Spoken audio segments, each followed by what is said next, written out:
Nous célébrons aujourd'hui la solennité de l'Ascension et nous fêtons les saints Constantin, Christophe et Sainte Eugène. Les différentes lectures soumises à notre méditation. Nous avons la première lecture qui est tirée du livre des Actes des Apôtres, le psaume 46. Deuxième lecture tirée de la lettre de Saint Paul apôtre aux Éphésiens et l'évangile de Jésus-Christ selon Saint Matthieu, chapitre 28, versets 16 à 20. Première lecture. Lecture du livre des Actes des Apôtres. Cher Théophile, dans mon premier livre, j'ai parlé de tout ce que Jésus a fait et enseigné depuis le moment où il commença jusqu'au jour où il fut enlevé au ciel, après avoir, par l'Esprit Saint, donné ses instructions aux apôtres qu'il avait choisis. C'est à eux qu'il s'est présenté vivant après sa passion. Il leur en a donné bien des preuves, puisque pendant 40 jours, il leur est apparu et leur a parlé du royaume de Dieu. Au cours d'un repas qu'ils prenaient avec eux, il leur donna l'ordre de ne pas quitter Jérusalem, mais d'y attendre que s'accomplisse la promesse du Père. Il déclara, « Cette promesse, vous l'avez entendue de ma bouche. Alors que Jean a baptisé avec l'eau, vous, c'est dans l'Esprit Saint que vous serez baptisés d'ici peu de jours. » Ainsi réunis, les apôtres l'interrogeaient. « Seigneur, est-ce maintenant le temps où tu vas rétablir le royaume pour Israël ?» Jésus leur répondit, « Il ne vous appartient pas de connaître les temps et les moments que le Père a fixés de sa propre autorité. Mais vous allez recevoir une force quand le Saint-Esprit viendra sur vous. Vous serez alors mes témoins à Jérusalem, dans toute la Judée et la Samarie, et jusqu'aux extrémités de la terre. » Après ces paroles, tandis que les apôtres le regardaient, il s'éleva et une nuée vint le soustraire à leurs yeux. Et comme ils fixaient encore le ciel où Jésus s'en allait, voici que, devant eux, se tenaient deux hommes en vêtements blancs qui leur dirent, « Galiléens, pourquoi restez-vous là à regarder vers le ciel ? Ce Jésus qui a été enlevé au ciel d'auprès de vous viendra de la même manière que vous l'avez vu s'en aller vers le ciel. » Parole du Seigneur. Nous rendons grâce à Dieu. Psaume 46. Dieu s'élève parmi les ovations, le Seigneur aux éclats du corps. Tous les peuples, battez les mains, acclamez Dieu par vos cris de joie, car le Seigneur est le Très-Haut, le Redoutable, le Grand Roi sur toute la terre. Dieu s'élève parmi les ovations, le Seigneur aux éclats du corps. Dieu s'élève parmi les ovations, le Seigneur aux éclats du corps. Sonnez pour notre Dieu, sonnez, sonnez, pour notre Roi, sonnez. Dieu s'élève parmi les ovations, le Seigneur aux éclats du corps. Car Dieu est le roi de la terre, que vos musiques l'annoncent, il règne, Dieu sur les païens, Dieu est assis sur son trône sacré. Dieu s'élève parmi les ovations, le Seigneur aux éclats du corps.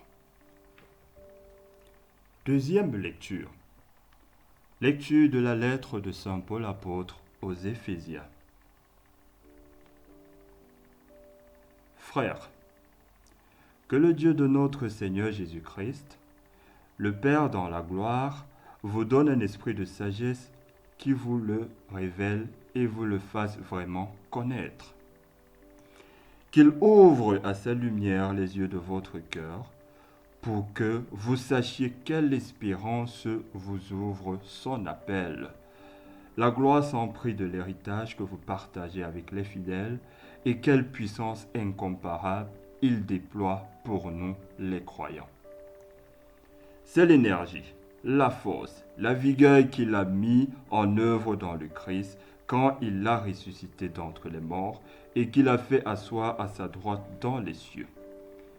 Il a établi au-dessus de tout être céleste, principauté, souveraineté, puissance et domination, au-dessus de tout nom que l'on puisse nommer, non seulement dans le monde présent, mais aussi dans le monde à venir. Il a tout mis sous ses pieds et le plaça plus haut que tout. Il a fait de lui la tête de l'Église, qui est son corps, et l'Église, c'est l'accomplissement total du Christ, lui que Dieu comble totalement de sa plénitude. Parole du Seigneur. Nous rendons grâce à Dieu.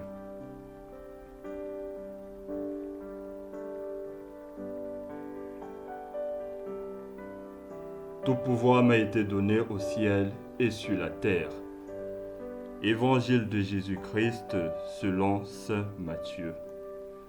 Gloire à toi, Seigneur Jésus-Christ. En ces temps-là, les 11 disciples s'en allèrent en Galilée, à la montagne où Jésus leur avait ordonné de se rendre. Quand ils le virent, ils se prosternèrent, mais certains eurent des doutes. Jésus s'approcha d'eux et leur adressa ces paroles. Tout pouvoir m'a été donné au ciel et sur la terre. Allez, de toutes les nations, faites des disciples. Baptisez-les au nom du Père et du Fils et du Saint-Esprit. Apprenez-leur à observer tout ce que je vous ai commandé. Et moi, je suis avec vous tous les jours jusqu'à la fin du monde. Acclamons la parole du Seigneur.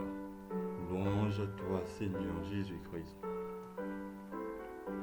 Homélie du jour.